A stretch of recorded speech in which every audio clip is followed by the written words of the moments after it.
So now we're going to talk about Skinny Brew, which is their fat-burning coffee blend. I also have a fun story about Skinny Brew. So a girl that I went to high school with started selling this, like, I don't know if it was from It Works, but she started selling a fat-burning coffee from an MLM. It might have been It Works. I honestly don't remember. But one of the claims that this person made that I graduated from high school with was that this coffee helped, like, remove toxic sludge from the body.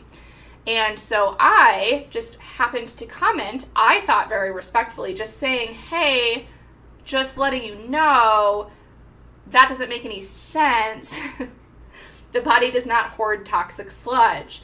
And then she deleted my comment. And so that was unfortunate. Now we're no longer Facebook friends. But, you know, I tried. I tried. But, so that's my experience in dealing with people in Skinny Brew coffee. But anyway, I was curious. So we're going to look at this because this is another very, very popular product, right? People just swap. And it's popular for a number of reasons, right? One, because a lot of people consume coffee, and so they can just swap their coffee for this. It makes it easy to fit into their routine to consume every day. And also because of the caffeine. So this Skinny Brew has a lot of caffeine. It is $82 for 15 servings for the retail price. If you are a loyal customer, then it's cheaper. But $82 for 15 servings of coffee? Like, are you kidding me? Are you kidding me? You could go to Starbucks and not even spend that much money. Like, I'm just saying, like, it's insane, but whatever.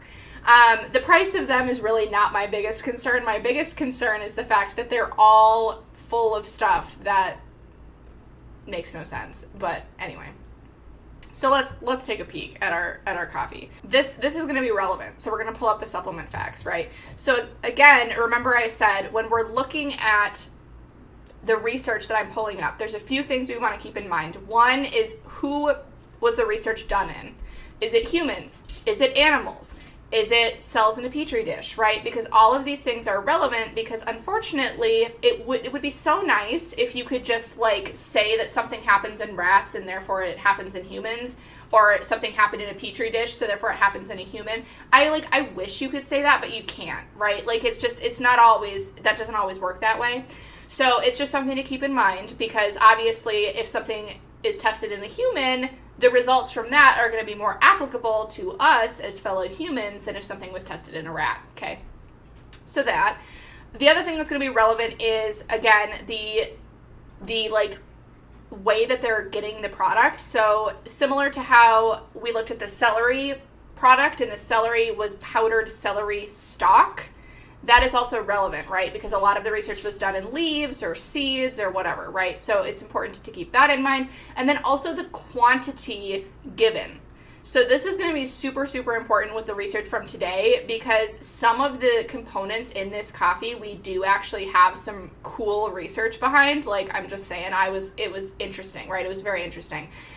But again, the quantity in the research versus the quantity in the product, those are going to be very relevant. So just something to keep in mind.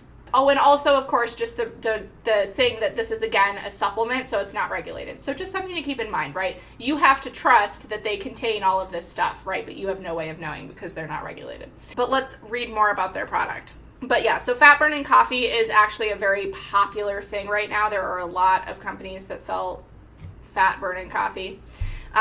So this is their fat-burning coffee that caffeinates all day. Note, all of these asterisks are about the fact that none of these statements are regulated by the FDA, which they have to put in for legal reasons because they're not regulated because it's a supplement.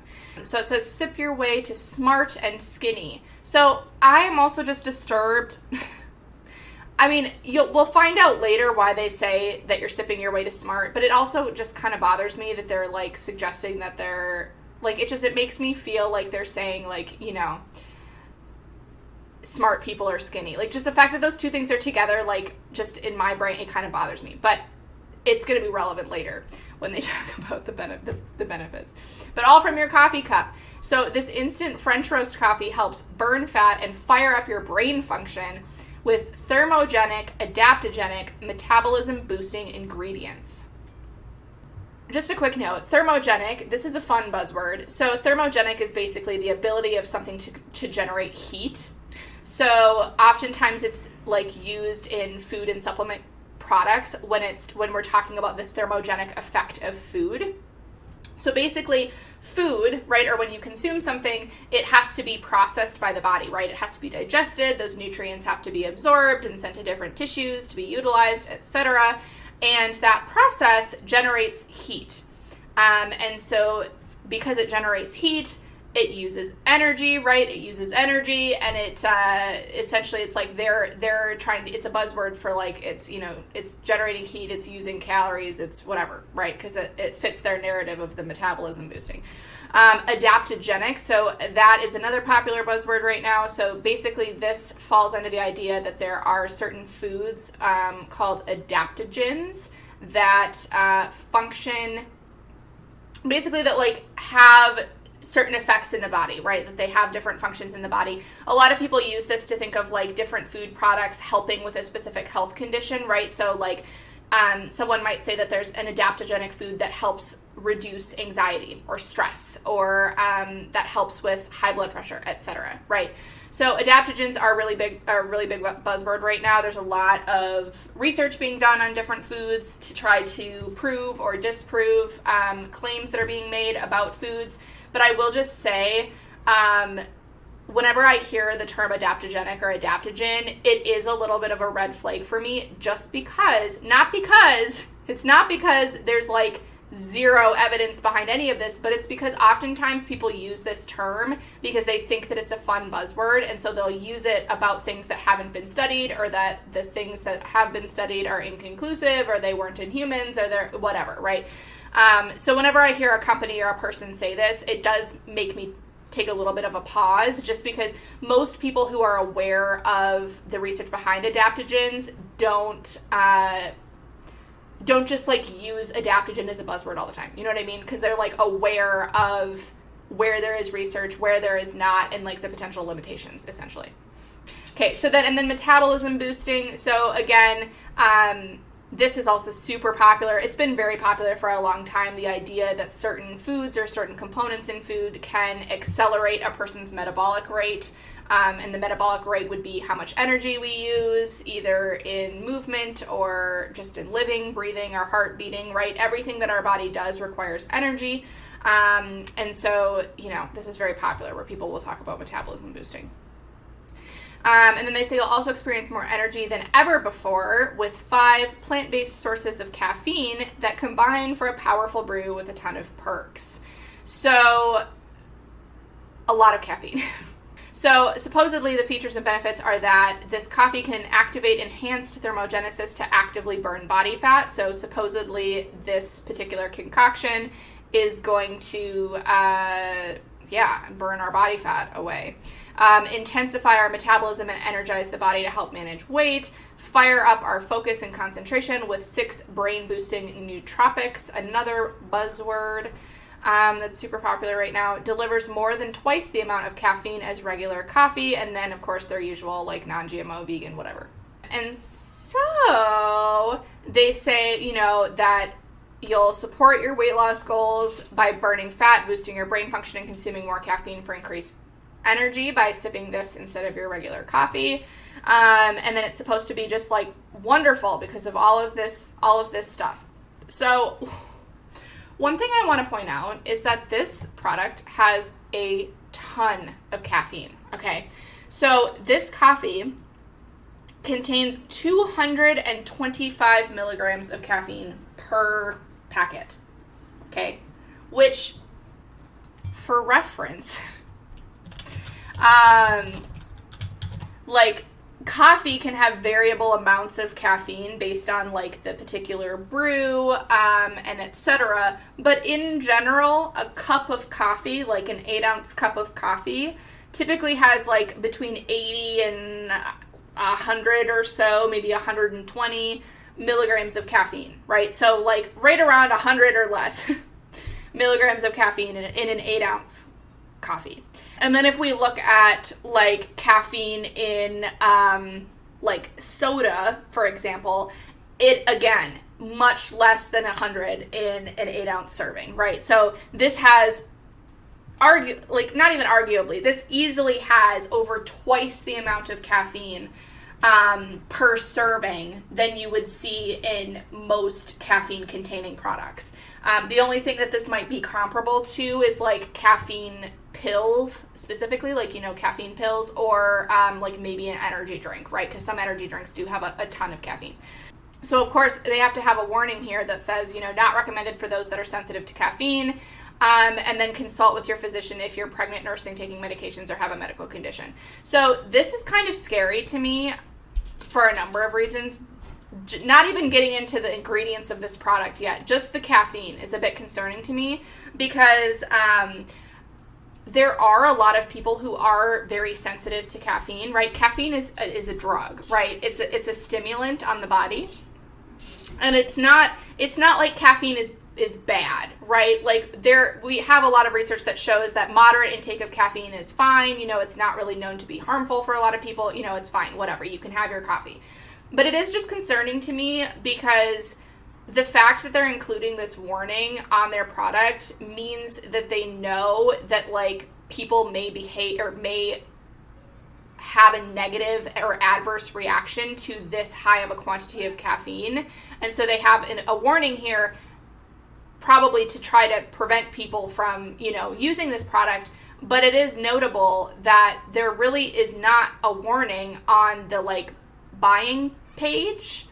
Like look at this whole part where you can add it to your bag. There is no warning about the high caffeine content. So it does just kind of bother me because I appreciate that they have a warning that they say like, hey, if you're really sensitive to caffeine, if you're pregnant, if you're nursing, if you have a medical condition or you're on medications, right? Things where consuming that much caffeine could potentially be dangerous for a person. Not inherently, right? It's not like 100% a guarantee, but it could be dangerous for them. So it does kind of bug me that the warning is like on the product page. That's like a whole separate document. Anyway, but that's just me. It does bother me. But yeah, so that's one of the things, right, is the gigantic caffeine content. And then we can get into the other things in it, right? So it's not just caffeine. There's the 5 plant-based sources of caffeine, right? So you have the French roast instant coffee. I'm not gonna look into French roast specifically, but I do want to talk about caffeine in general and weight loss because I think that the research is very interesting around caffeine and metabolism and thermogenesis and all of that fun stuff. So we're going to talk about that, and then we're going to get into some of these other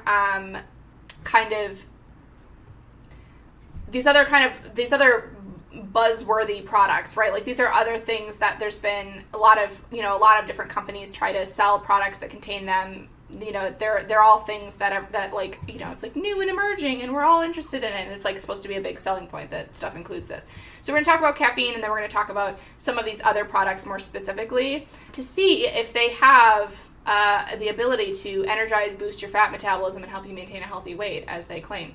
I will say, I'm not going to dispute the fact that for most people, caffeine makes them feel energized. Like, yeah, some people it doesn't, right? Some people don't have the same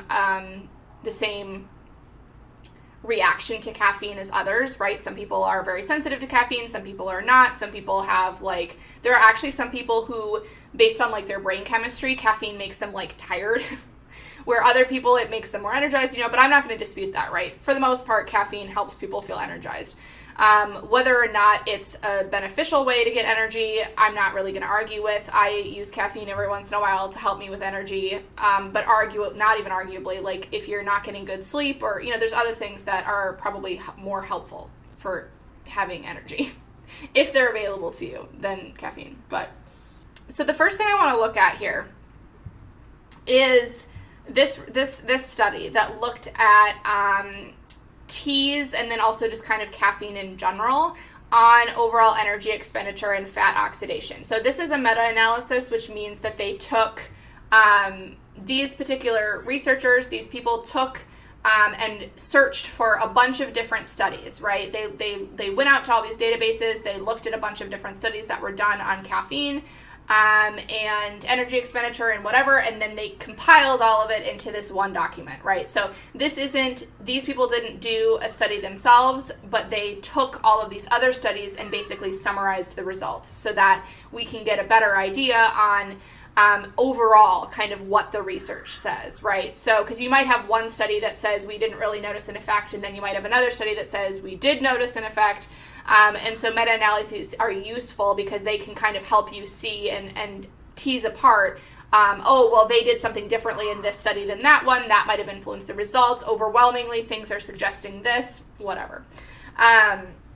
So I'm not going to go into like the full thing because I don't think that if you want to, you're welcome to. But I don't want to bore people by going through the entire study. But essentially what they found, what this abstract says is that caffeine does, in fact, increase a person's 24-hour energy expenditure, and that they found that this was dose dependent, right? So if a person consumed a small amount of caffeine, they would have a smaller effect than if they consumed a larger amount of caffeine, okay? So basically this kind of suggests that, wow, maybe it works is right, you're thinking, because this study says that caffeine does increase energy expenditure. And you're not totally wrong, okay? It does increase energy expenditure. The problem isn't whether or not caffeine increases energy expenditure. The problem is how much, okay? How much does it increase energy expenditure? In my opinion, that's the important thing, right? So what this says is that there's a mean increase of, certain amount of kilojoules per milligram of caffeine, increase in energy expenditure. And so you may be like, well, what the hell is a kilojoule? It's fine. You don't have to worry about it. You can Google it if you want. But basically, once you convert these numbers into calories, what this study found is that caffeine can increase energy expenditure or like calorie burn in the body by 0.1 calories per milligram of caffeine, okay? So what that then means is that if you have this product that contains 225 milligrams of caffeine, consuming one of these packets with 225 milligrams of caffeine, just the caffeine can help potentially increase energy expenditure by 22.5 calories over a 24-hour period. Now, you may hear that and be excited and think that that is totally worth it, and that is completely up to you to feel that way. I'm not going to say that you need to feel a particular way about it. But when I hear that something increases energy expenditure, and then I find out that it's only by 22.5 calories over a 24-hour period, I don't think that's worth it, personally, right? Because 22.5 calories is basically nothing, okay? Like, it's basically absolutely nothing, right?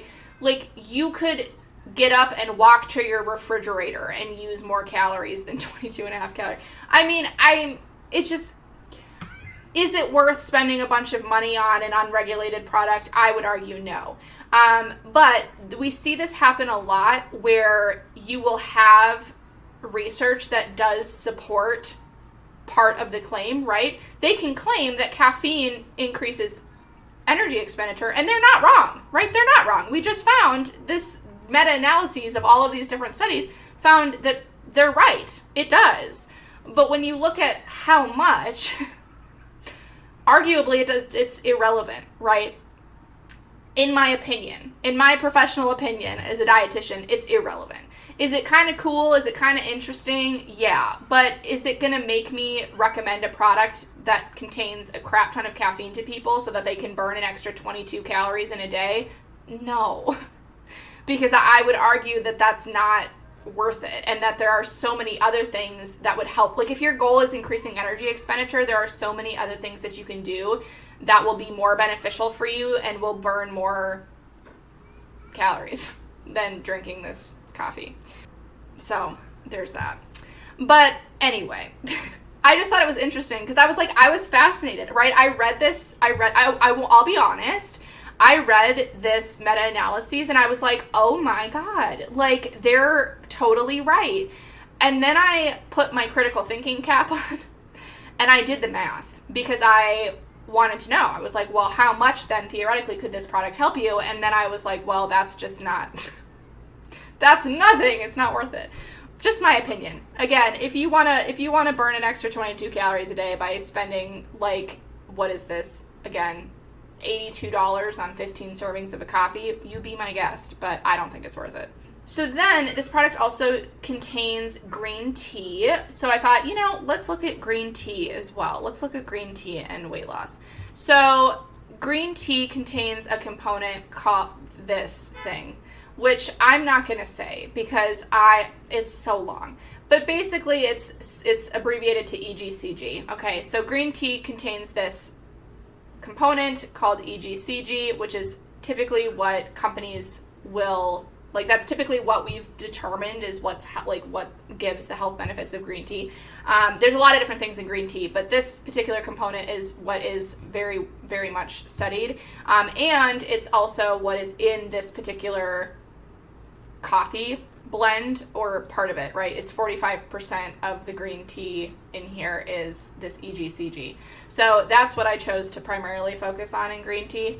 But this particular study is a randomized double-blind placebo-controlled trial. So this is what I would look at as actually being potentially worthwhile information that we're getting because people were randomly assigned to either the group that was receiving this experimental treatment or the people who were put in a control group so that we can compare, see what happens. It was double-blinded, meaning that neither the participants in the research nor the researchers themselves are aware of who's getting what treatment because we know that if people know what treatment they're getting, it can affect their results because the placebo effect is a beautiful thing. It can also affect like how the researchers treat them, and so maybe it's that the researchers were happier around them because they knew they were, you know what I mean, right? It just opens things up to bias. So it's important that things are double-blinded. And then this studied in particular women with obesity. So they looked at EGCG on changes in body composition, energy, and substrate metabolism, and then cardiometabolic risk factors and liver function enzymes after an energy-restricted diet intervention. So there's a few different things happening here that I think are relevant. So obviously, like this study looked at people after an energy-restricted diet intervention. Are these components still useful without that? I don't know, right? And then also this study was done in women. So do we see the same effects in men?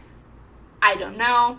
And it was done in women who had a BMI between 30 and 40. Is it relevant for people that are smaller or larger than that? I don't know. And we looked at 83 people. So it's not really a huge study, but again, studies like these are still important in order for us to determine whether or not there might be some value in continuing to explore this area. So oftentimes studies may start out with a smaller number of people so that we can see, is there some relevance here? Are we seeing anything happen? Do we want to spend more money, more time, more resources into exploring this area further? So yeah, the sample size is pretty small. This is not something that I would necessarily consider, like I would not read this and be like 83 people, I'm taking the results and running with them, right? But it doesn't mean that the results are completely irrelevant, right? It's something to keep in mind. So basically, yeah, they're describing a lot of the things that they did, but essentially we're just gonna hop to the bottom of what their results were because reading this whole thing would take forever. And essentially they found that dietary supplementation with 300 milligrams per day of this component, this EGCG, for 12 weeks did not enhance energy-restricted diet-induced adiposity reductions and did not improve weight loss-induced changes in cardiometabolic risk factors in these women. And then the intake of this component for 12 weeks did not cause any adverse effect on liver function biomarkers. So basically what this study is saying is they really didn't see their results. They really didn't see any benefit in the reduction of body fat or the weight loss induced changes in heart disease risk factors in these women, they didn't see that benefit. But on the flip side, it didn't adversely affect any of their liver function biomarkers. So did it help them in what they were looking for? No. But did it hurt them? Also no. And then this was, again, 300 milligrams per day. Unfortunately, I'm a little salty about it because they are sneaky in how they present their ingredients here, right? Because it says that there's 5.277 grams of this skinny blend, but the skinny blend contains so many ingredients that I have no idea how much of any of these particular ingredients are in this product. Like, I don't know. And that's going to be relevant, okay? So keep that in mind. But yeah, basically this found that there really wasn't any benefit there. And then we have another review. So this looked at green tea for weight loss and weight maintenance in, as they say, overweight or obese adults. And then this is a summary of different randomized controlled trials, right? So again, these people looked at a bunch of different research. They looked at the methods that they used, the doses, the population that they studied, etc. And then they compiled all of it to see if we can find some type of result, basically. So one of the things that I want to point out that they looked specifically at randomized controlled trials that were at least 12 weeks long. So we have, a standard amount of time that they're looking at and a randomized controlled trial, right? Meaning that people are randomly assigned to the control group or the experimental group. And then they basically, again, if you want to look at all this research, you're more than welcome to. I did actually read it all yesterday, but I don't think it's relevant to dive into all of it for our purposes today. But essentially what they concluded was the green tea preparations appear to induce a small, statistically non-significant weight loss in overweight or obese adults. Because the amount of weight loss is small, it is not likely to be clinically important. It had no significant effect on the maintenance of weight loss. And of those studies that recorded information on adverse events, only 2 identified an adverse event requiring hospitalization. The remaining adverse events were judged to be mild to moderate. So, again, this review of a whole bunch of different studies on green tea found that, yes, there is some small weight loss that was generally observed. However, it wasn't statistically significant, right? Which all that means is that they can't say that it's because of the green tea that people were losing weight, because the results weren't big enough. So it could have just been happenstance, right? It could have just happened without them really understanding why.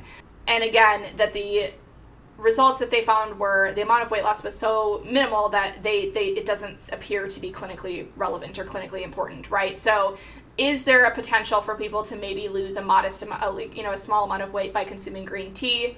Maybe, but is it enough for us to be recommending green tea to people for weight loss? No. And then the benefit, though, is that they found very minimal adverse events that were reported, right? So in general, it's a safe intervention for people to do, right? People can drink green tea. It's probably not going to hurt them, but is it going to help them lose weight? Also probably not. So now we have green coffee bean, which is another ingredient. They're really making me do my work, you know what I mean? They're really making me work for it.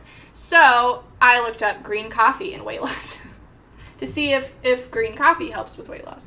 Okay, so green coffee bean. So this study looked at green coffee bean extract in mice. So once again, I think it's relevant to note that these, again, because we're studying animals, they had to be induced to be studied. So they basically first they made these mice gain weight, and then gave them green coffee bean extract to see if that would help them lose weight. So so they induced high-fat diet obesity in 4 weeks, and then they studied green coffee bean extract at 3 different doses. And then determined body fat reduction, etc. So basically they found that it may help lower body fat accumulation in these mice by regulating adipogenesis. So that's the formation of fat, the addition of the growth of fat cells, basically, and lipid metabolism related genes and proteins in their white adipose tissue in their liver. So it found a potential benefit of these mice that were treated with green coffee bean extract. So again, interesting. Is it relevant to humans? I would argue this particular study is not, because it's not in humans, but it is interesting. So then we have another study that looks at green coffee for weight loss. So this is a review article, once again, so they took a bunch of different research, compiled it all together, and so they looked at weight loss. I think this was in humans. I'm pretty sure that this was in humans, where they looked at all the stuff in humans. But anyway, TLDR, they found that the amount of weight loss in these participants would range from 1 to 8 kilograms. So there's 2.2 pounds per kilogram, so between like 2 and 16 pounds. And then they found a statistically significant difference in body weight with a mean difference of about 5 pounds between the green coffee and placebo groups. Duration of trials that they looked at varied between 4 and 12 weeks, and the dose of the green coffee varied from 81 to 400 milligrams. They also found, however, that few of these studies were in compliance with the FDA guidelines for studies. So basically, what they found is that, and I found this later in here as well, but a longer description. But basically what they found is that a lot of the studies that were published didn't meet guidelines for like well put together research. So there were potential biases that were happening, or like methods that didn't really make sense. So just something to keep in mind.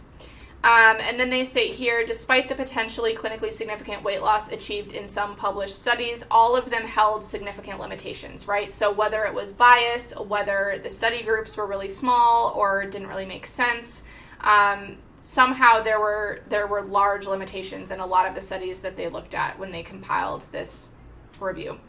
And then they found, overall, they say green coffee extract is not recommended as a safe or effective treatment for weight loss overall, based on the information that they were able to see as of 2013. So that's not boding super well. And then we have another systematic review done on green coffee extract as a weight loss supplement. So once again, this compiled different randomized controlled trials and then summarized the results, essentially. So they looked at data from human clinical trials, found 5 that were eligible to be in the study, 3 were included. All studies were associated with a high risk of bias, which is unfortunate because it means that the results might not be relevant. They found a significant difference in body weight in the green coffee extract compared with the placebo. The magnitude of the effect is moderate, and there is a lot of heterogeneity, which just means that a lot of the studies aren't replicating results, right? Maybe they're using a different dose, maybe they're using a different population. There's a lot of differences in a lot of these studies that they found, which makes it difficult for us to standardize results or to summarize overall.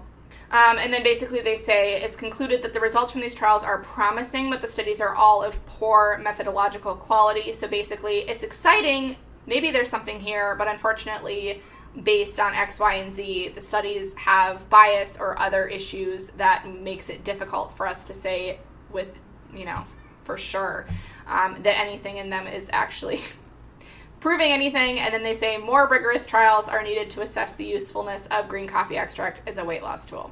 So, overall, there are some studies out there that do suggest that green coffee extract may help people with weight loss. However, overall, there just is not enough data out there to say that that's the case, or to recommend it to other people, I guess I should say, right? So it's promising, it's exciting, but unfortunately there's just nothing out there as of yet that is definitive enough for me as a dietitian, for example, to say, yes, this helps with weight loss. But of course that never stops people from selling a product. So that's green coffee bean, maybe. And then we have, I keep forgetting how to pronounce this. Guarana? I don't remember. But another thing that they're containing. So let's look at that and weight loss. Okay, so here we have a study that looks at guarana in mice. So again, in animals, which is not meaning it doesn't mean anything, but it is just a note that mice are not the same as humans. So it's just something to be aware of. So they looked at the effect of guarana on mice that were fed a high-fat diet. And basically what they found is that it leads to an increase in energetic metabolism, right? So it increases the energy expenditure of these mice and stimulates mitochondrial biogenesis. So basically they say it contributes to a control of weight gain even when associated with a high-fat diet. So potentially promising for that one in the mice. Potentially promising in that study. Then we have another study that I found in rats. See, I went crazy finding all this research. But so now we have another one for obesity, insulin resistance in, rats. So there we go. There's the rats.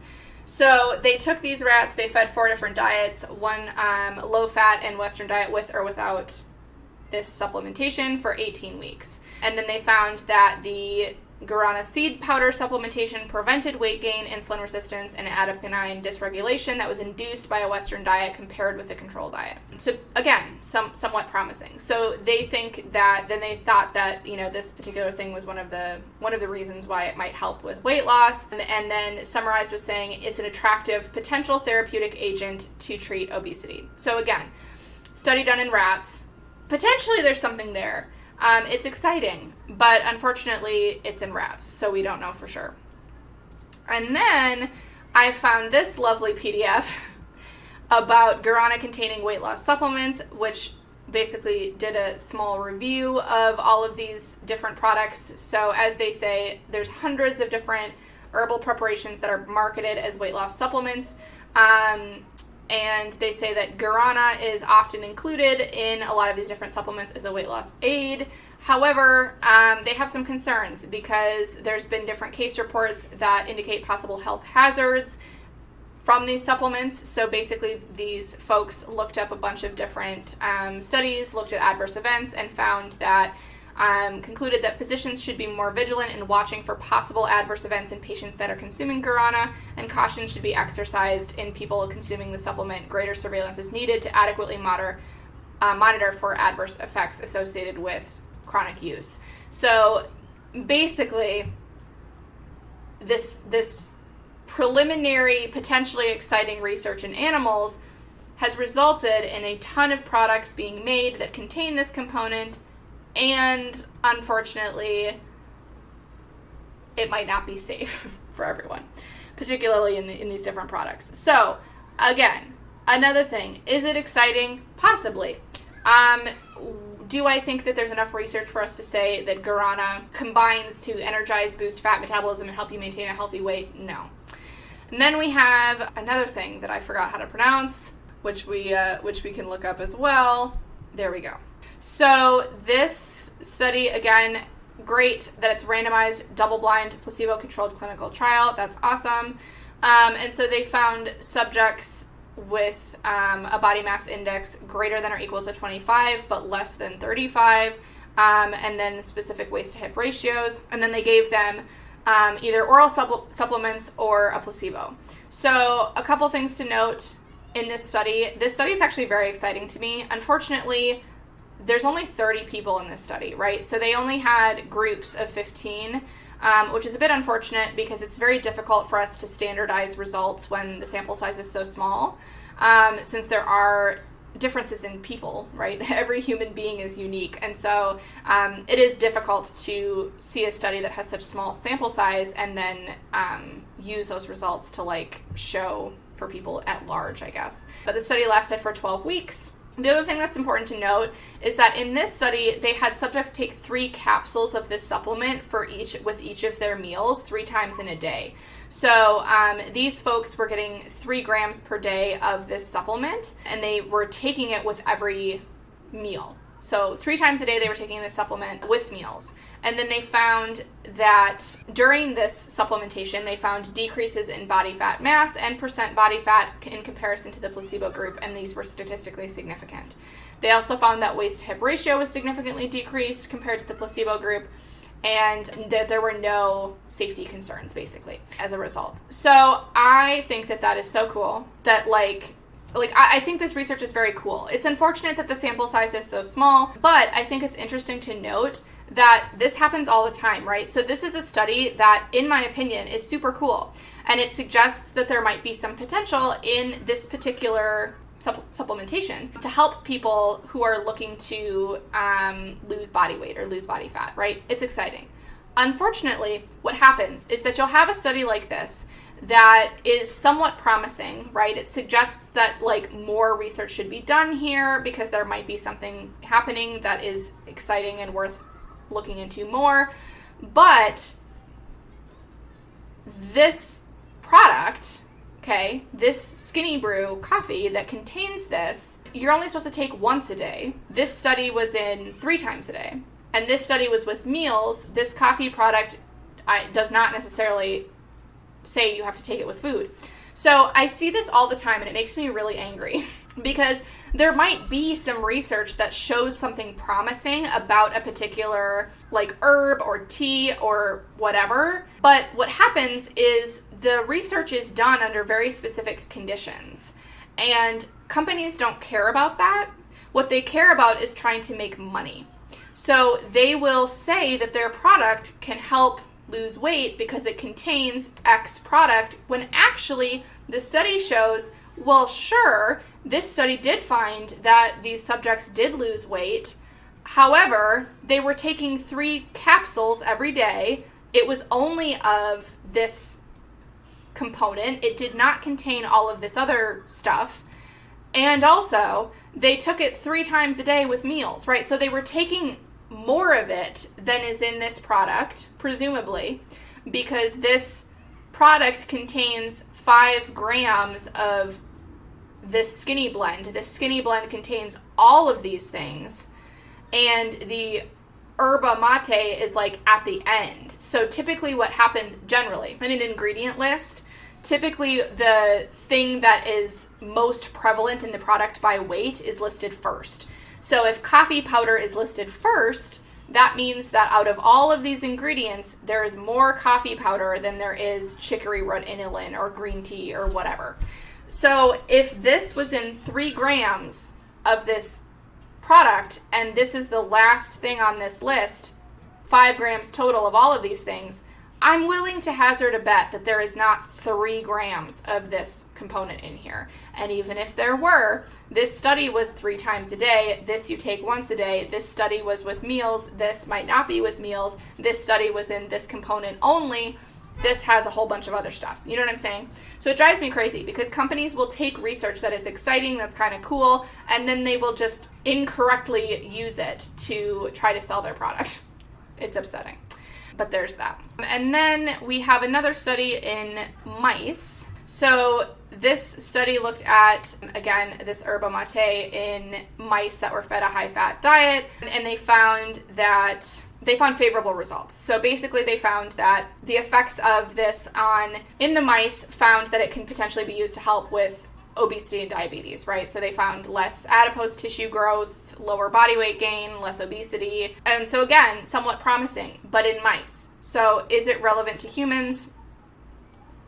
Who knows? But I think that this is just what bothers me the most is when you have research that is potentially exciting, but it's very preliminary. It's not, it's not definitive. There's maybe not a whole bunch of different studies on it yet. Maybe it's not in humans. Maybe it's not with the right dose, maybe whatever. And then you have companies that are trying to profit off of including this as an ingredient when the research does not support this formulation of it or this dose of it or this product. Right. But then that's the caffeine stuff, right? So those are all of the different plant-based caffeine sources that are supposed to combine to energize, boost fat metabolism, and help you maintain a healthy weight. And just as a refresher, caffeine does increase energy metabolism, but minimally, right? we found that in general, this product might help you burn an additional 22 calories a day, which again, if that's relevant for you, that's awesome. I don't think that that's substantial enough to warrant caring about, just in my opinion. But if you do, there you go. We found that so far, overwhelmingly, the research does not really support a strong association between green tea and weight loss. Green coffee bean and weight loss, yeah, not so much either. Guarana, maybe, but not in the quantity in this product or in animals. And yerba mate, same thing. So, not looking great. Then we have this EGCG, which we already looked at briefly when we looked at the green tea, which they're advertising as this unique product that works as an antioxidant and supports weight management. And so again, we already looked at EGCG and weight management, and overall, the results are not great. They're not great, right? So basically, the evidence out there says, green tea and EGCG, it's not harmful for people, but does it help with weight management? Not really. But let's look at the antioxidant profile and see what we can find about the antioxidant qualities of green tea. So this, again, now we have a study of the antioxidant effects of green tea. And so it says basically that, this is like a really long, it's a really long review, where they looked at all of these different components of green tea, because green tea has a lot of different antioxidants in it. They looked at effects on cells, they looked at effects in the body, just a whole bunch of stuff. So basically what they sort of summarized is that they may be helpful as an antioxidant. They're compounds that appear to protect against cancer under different physiological conditions. There we go, physiological. But then, they end in stating that they really need to continue more studies in human subjects to determine the relevance of this antioxidant effect for cancer prevention in humans. So essentially, it's a very exciting paper if you have free time and want to read, but unfortunately, nothing's definitive, right? So the research is exciting, but it's not proving anything definitively, and this is looking at green tea in general and not just the EGCG or whatever. So there's that. And then we have another study that's looking at green tea and looking at the different components in green tea. So again, we have a lot of stuff here. But I think that I like this a lot actually, because I think that it's very relevant when we think about these different components in general. So they're showing here all of these different things that are in green tea, right? There's a lot of different components in green tea. Which of them may be helpful and which of them may not, it's hard to tell. And so in general, right, the antioxidant effect of green tea exists, right? There's a lot of antioxidants in green tea. However, we don't know if you take these different components out, whether or not it's still going to be helpful as if you were to just drink a cup of green tea. And then they also say, in here, right, it's exciting. There's potential benefits of green tea. However, it can't replace standard treatments for cancer, and overall they don't know which component of the green tea specifically is what's helping us, right? So, and this is in green tea in isolation and not green tea in combination with the coffee and the other stuff that's in this product. So, does green tea have antioxidants? Yes. Are the benefits of green tea alone the same as the benefits of green tea in the quantity found in this product? Who the hell knows, right? So personally, my opinion is that if you like green tea, drink green tea. It's not likely to hurt you. It might have some benefits, but do you need to buy this particular product to get green tea? No. You can buy green tea that's much cheaper. So then they talk about nootropics, right? So nootropics are supposed to be these different components that have different effects on the body. So they're talking about brain boosting, things that increase motivation, concentration, and alertness. So we have a bunch of things here. Caffeine, we do know, can increase alertness in people. It also can have negative effects on some people, right? It's not really a be-all, end-all. So while it's shown to be safe in moderate quantities, they are pumping a lot of caffeine into this product, which I just think is notable. But then they have here a bunch of other stuff that we're going to briefly look into the research behind them. So L-theanine is the first one. So L-theanine and caffeine have been studied together, and so this is a study that looked at L-theanine and caffeine ingested alone or together, right? So they investigated that in whether they were ingested separately or together on behavioral indices and testing. So, right, so they have people consuming 100 milligrams of L-theanine, 50 milligrams of caffeine, or the treatments combined, and then they found an increase in their hit rate and target discriminability for combined treatment, and increase in their target discriminability but not hit rate for caffeine, and no effects for L-theanine alone. So basically their results say that like maybe there's something happening in tea, maybe not. But one thing that I think is really notable that I want to mention is that this study looked at 100 milligrams of L-theanine, and we'll see this again actually in the other studies on L-theanine. Right? So this study looked at 200 milligrams of L-theanine and found that it had an effect on attention, performance, and reaction time, right? So potential benefit there.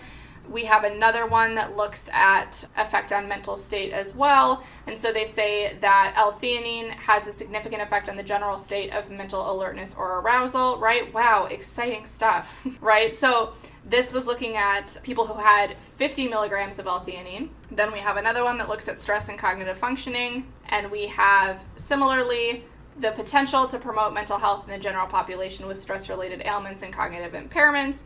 Exciting stuff. So you might see this and be like, well, Amanda, this shows that L-theanine it does what they say it does, right? It's helpful for boosting brain function. However, I want to point out one very notable thing. This looks at 200 milligrams a day. This one was 50 milligrams a day. This one was also 200 milligrams a day. This one was 100 milligrams a day. Let's take a peek at how much L-theanine is in this product. So they include 50 milligrams total of this nootropic brain blend. That includes all of these things. So that means that there is less than 50 milligrams of L-theanine specifically in this product. And the smallest amount of L-theanine that was studied to have a benefit was 50 milligrams. So does L-theanine help with mental state? Perhaps it does. Does it in the quantity found in this particular supplement? No. There's no evidence to support the quantity that is found in this product. Okay. So then we have alpha GPC. Okay. We have that thing. So let's look at that, shall we? So the problem with alpha GPC is that most of this research is done in folks with some type of cognitive impairment, right? So this looked at amnesia and rats, I believe. Yep, and rats. And found that perhaps this might help with the amnesia in rats. This looked at mood, cognitive function, power, speed, and agility in athletes. So they found that here we go. They found that it had no statistically significant beneficial effect on mood, cognitive function, or physiological performance in the subjects in this study. However, they do say it might be due to large individual variability between the subjects, and future research is needed. And I will tell you, I found other studies on alpha GPC, and most of the potential benefit, the exciting research, is in its effects at helping with actual cognitive impairments, right? Things like dementia or Alzheimer's or the amnesia in the rats, right? The research is new. It is not conclusive. It's not in the doses that are found in this product, and it's typically studied in conditions that are not like generally healthy people, right? They're studied with cognitive impairment. So not great. Not great for Skinny Brew. Then we have this Rhodiola rosea? I don't know. That root. Okay. So we'll take a peek at some research on this. Can you tell that I really lost my mind last night when I just went and looked up a whole bunch of research on this stupid product? But I did. I did it. Someone has to. Okay, so here we have a study on this extract. They looked at 50 people, small sample size, but whatever, 12 weeks. And then they found that reaction times improved for these folks. And basically they find, overall in this pilot study, they found an improvement in mental speed and improved mental resources. So they also mentioned, however, which is very relevant that people always ignore. This study was only a single-armed study, and so the findings really do need to be replicated in a double-blind placebo-controlled study in order to show definitively that this particular extract has an improvement on mental resource allocation and attention in people. So, just something to keep in mind. Is it exciting? Yes. Is there a potential there? Maybe. Do we know for sure? No. And this study was also published in 2020, which means that this is very emerging research, which means we should not be creating products that sell it and hyping it up as some miracle component like we're doing with this product. Then we have this study here that looked at, it was a systematic review. So they looked at a whole bunch of different studies. They found a bunch of different studies, a lot of them most in animals, okay? So then they compared all of these different results, right? They studied a lot of rats or mice. They look at like mazes and those types of things to determine their cognitive ability to like problem solve, basically. And they found that it might improve learning and memory function in these studies, right, in these animal models. So again, it's exciting, right? It's exciting. Maybe this component does help improve learning and memory function. However, most of the research is done in animals, and a lot of this research is very new, right? So this study was done in humans in 2020. This was a review of animal studies from 2018. So it's really preliminary research that's like more is needed. Okay, then we have this study which looks at anxiety, stress, cognition, and other mood symptoms. And so these people took 200 milligram doses of this extract, right, of this supplement. And then they found that there were, relative to the control group, the experimental group had a significant reduction in self-reported anxiety, stress, anger, confusion, and depression, and improvements in mood. There were no relevant differences in cognitive performance, and then it seemed to be safe, right? So they say, we can't determine a causal relationship. Further investigations are needed. It's exciting. Further investigation is needed. Once again, this was 200 milligram doses, and in this product, there is 50 milligrams total of all of this combined. So it bothers me. Then we have another study on mental performance, physical capacity, and oxidative stress in healthy men. And so this study looks at 26 people, 600 milligrams per day of this extract supplement, and then they find that it did not affect physical performance but could improve the results of some psychomotor tests in these young, healthy, physically active men. And they really don't know the mechanisms behind it, but it potentially is helpful. So the reason why I'm showing all of this research, right, the reason why I'm doing this is because I want to make very clear that oftentimes what happens with the development of these supplements and these products is that there is research done that's exciting, it's new, it's preliminary, it maybe shows a potential benefit, maybe.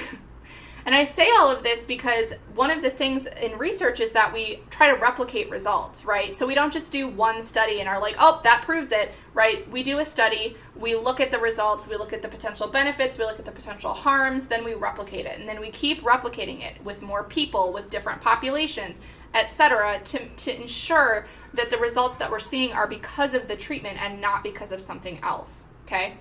And so what bothers me is that we have this research on this particular component, right? This rhodiola, rosea, same thing with actually this L-theanine with this, right? We have research on these, right? We have some research on these as well, which we'll briefly look at. And it's exciting, right? It's exciting that there's a potential benefit to some of these components. But in general, the research is done either in animals in very small sample sizes, or the researchers will say, we need to know more. And they're done in quantities that are not in this product. Like, even if we wanted to say that this particular extract is helpful in boosting mental alertness, all of this research was done in much higher doses, right? This would be 200 milligram doses, which means 400 milligrams there.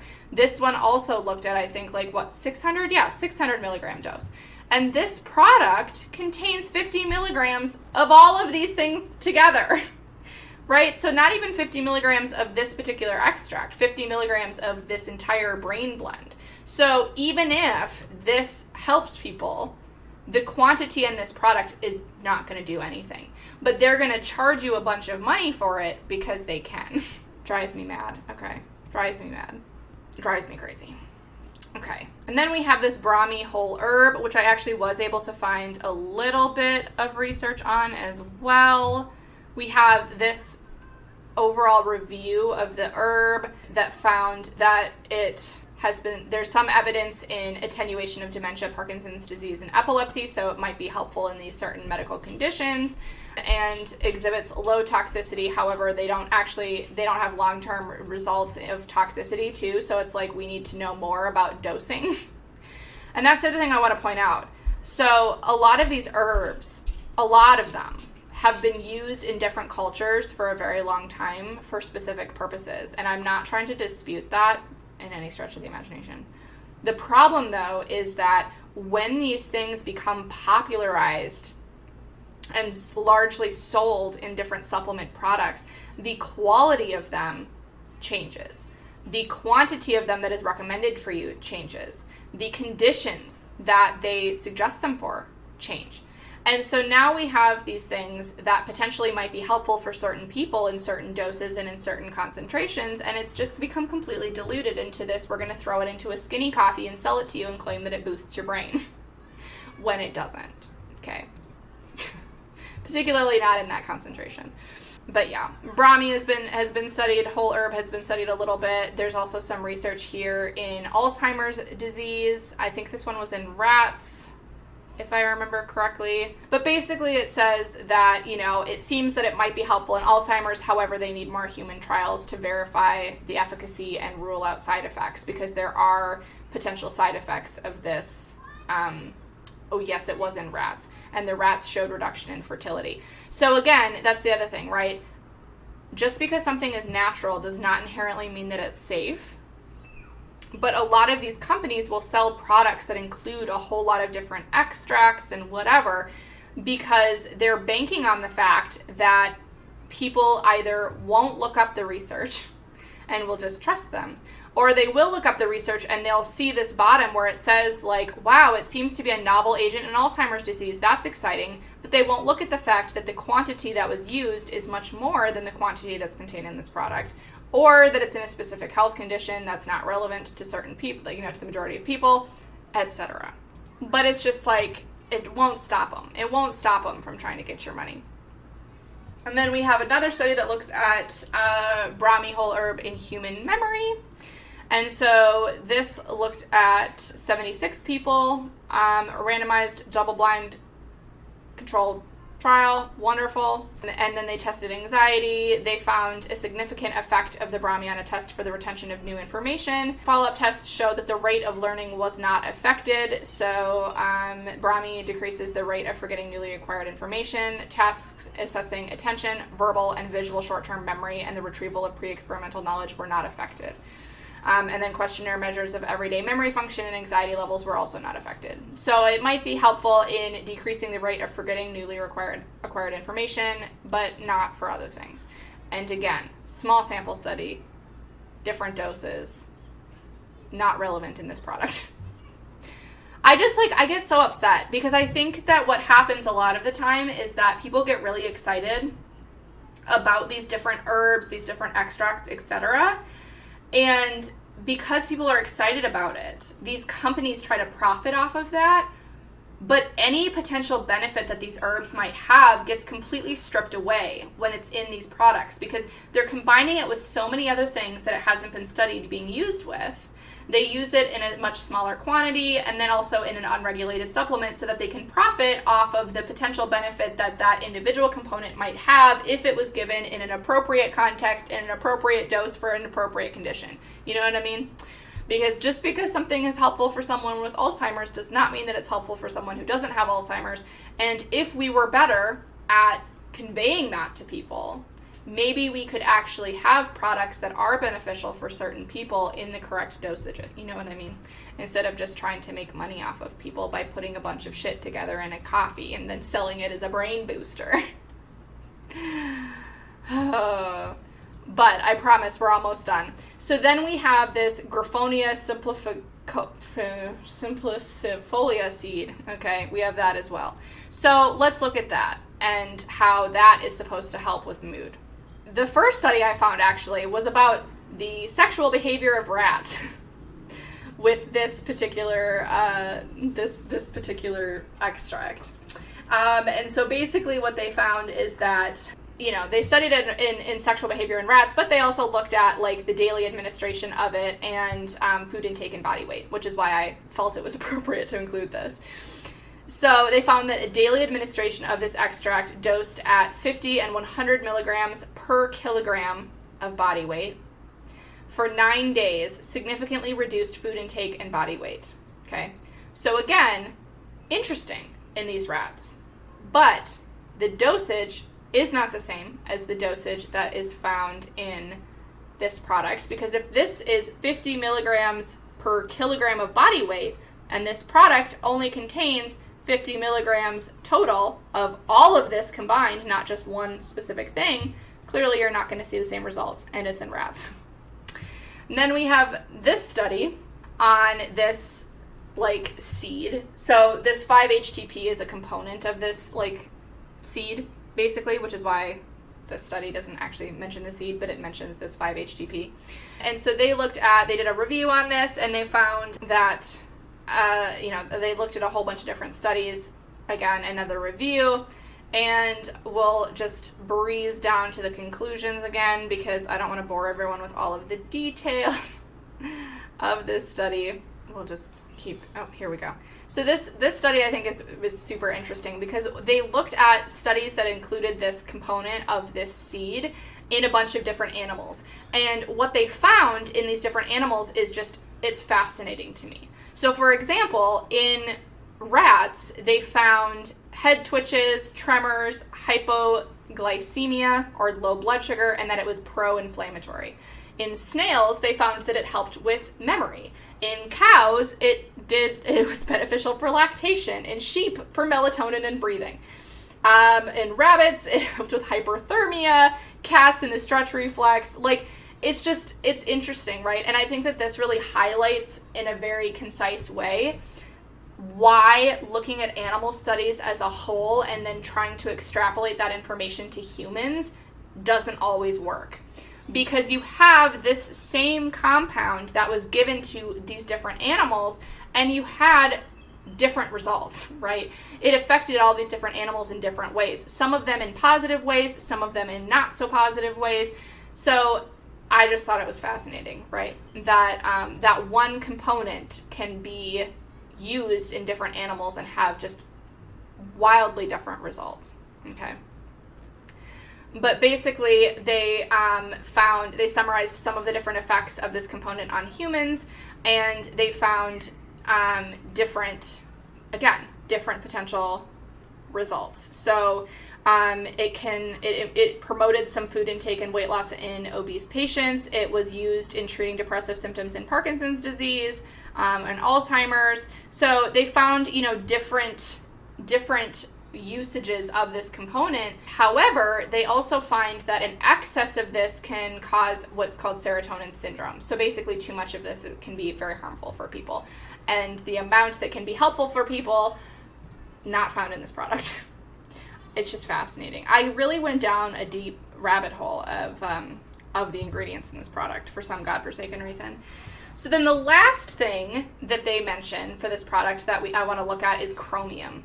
So they claim that chromium helps reduce your appetite and curb some of your cravings. And this is actually something that has been studied, which I think is fascinating. So chromium has long been studied in humans to see the effects on appetite and weight loss. And so I'm going to pull up some of the study. Well, I shouldn't say long, but it's been studied for a while. So I'm pulling up some studies here about the effects of chromium picolinate on food intake and satiety. And so this Skinny Brew coffee includes 1,000 micrograms of this chromium whatever that is in the study. So this is the same thing in both of them, right? The same chromium. And that their conclusions were that this perhaps has a role in food intake regulation. So they think that there might be some benefit to consuming chromium for appetite regulation. Then this study found that supplementation of this same quantity of chromium alone and in combination with nutritional education didn't affect weight loss. Okay, so this one found that it did. This one found that it didn't. And then here we have another study that looked at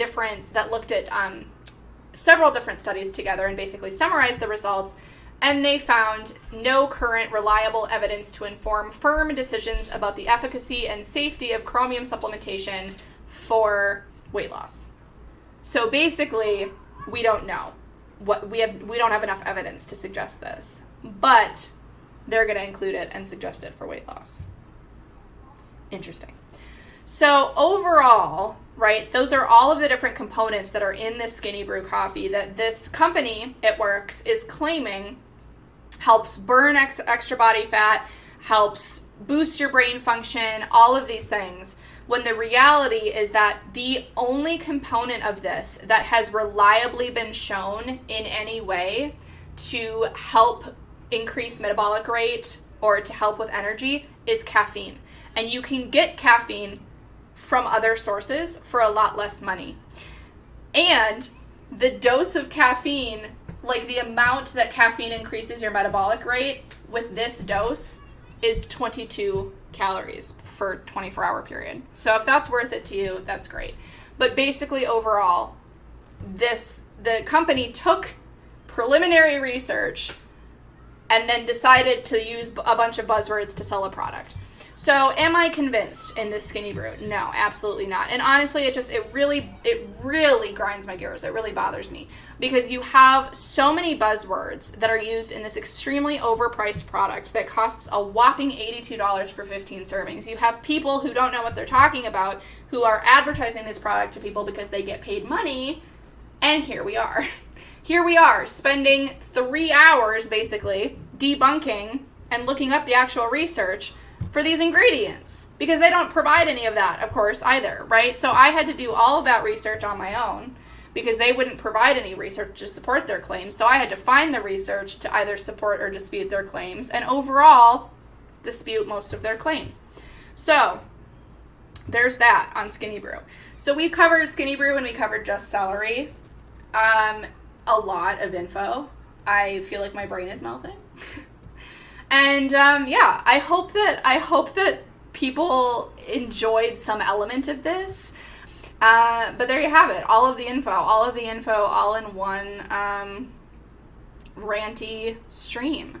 But yeah, if you have any other like diet companies or products or things that you want me to review and give you the science behind or lack thereof, please feel free to send them my way. I would love to look into them for you. So as always, stay safe, stay healthy, take care of yourselves, and I will see you next time.